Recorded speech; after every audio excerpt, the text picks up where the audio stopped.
Halo semuanya, selamat datang kembali di Daily Opsia bersama dengan gue Edwin. Di Daily Opsia kali ini gue pengen menunjukkan apresiasi gue kepada teman-teman pendengar yang udah setia mendengarkan Opsiana Podcast. Loh, kok tiba-tiba Win? Ya tiba-tiba karena gue juga lagi kaget nih. Kagetnya juga tiba-tiba.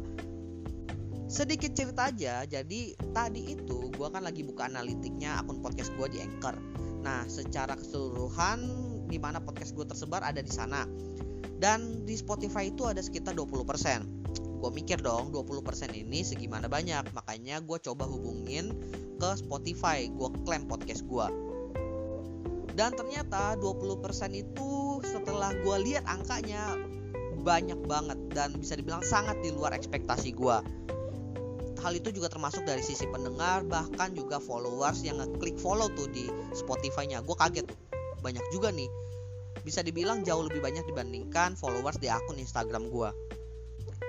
Jujur yang gue rasakan itu adalah gue kaget banget. Dan juga gue merasa bersalah banget setelah ngelihat angka itu.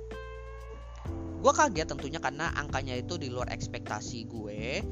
Dan juga ternyata banyak banget yang ngedengerin podcastnya Opsiana ini. Lalu gue merasa bersalah karena setelah ngeliat angka itu gue merasa selama ini gue salah memperlakukan Opsiana Podcast. Mungkin sedikit salah aja sih, gak sepenuhnya, cuma sedikit aja. Dimana gue itu meng-underestimate Opsiana Podcast. Loh kok bisa gitu? Sedikit cerita aja lagi. Jadi awalnya itu gue bikin Opsiana Podcast itu tujuannya untuk tempat gue bereksperimen. Gue mempelajari gimana public speaking, gimana gue ngomong sekarang itu bisa spontan karena gue dari Opsiana Podcast dari awal. Dari awal gue bacain skrip sampai sekarang gue ngomong bisa spontan. Lalu gue belajar tentang namanya analisa, gimana gue bikin banyak study case di sana.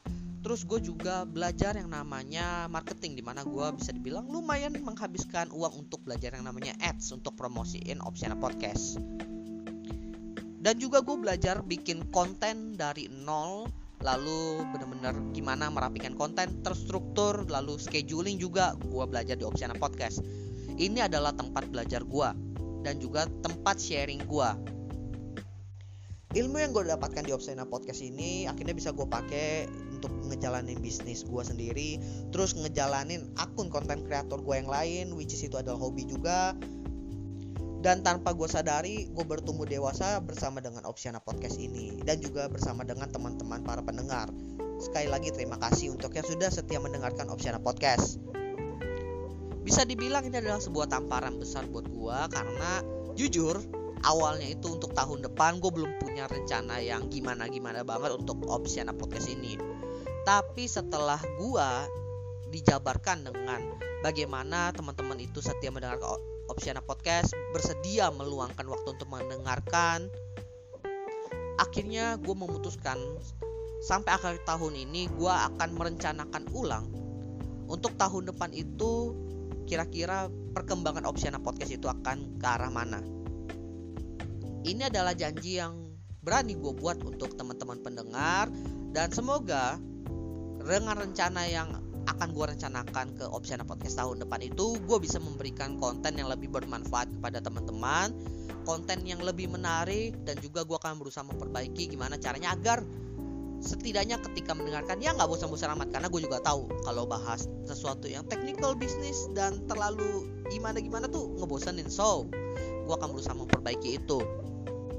Ya kali kan 3-4 tahun pembawaan gue flat-flat gitu aja gak mungkin. Gue juga berusaha berkembang juga karena ini adalah tempat belajar, rumah gue untuk berkembang. Dan juga tempat untuk berkomunikasi dengan teman-teman pendengar. Oke, itu aja. Terima kasih buat teman-teman yang sudah mendengarkan. See you next time di Daily Opsia dan juga regular episode lainnya.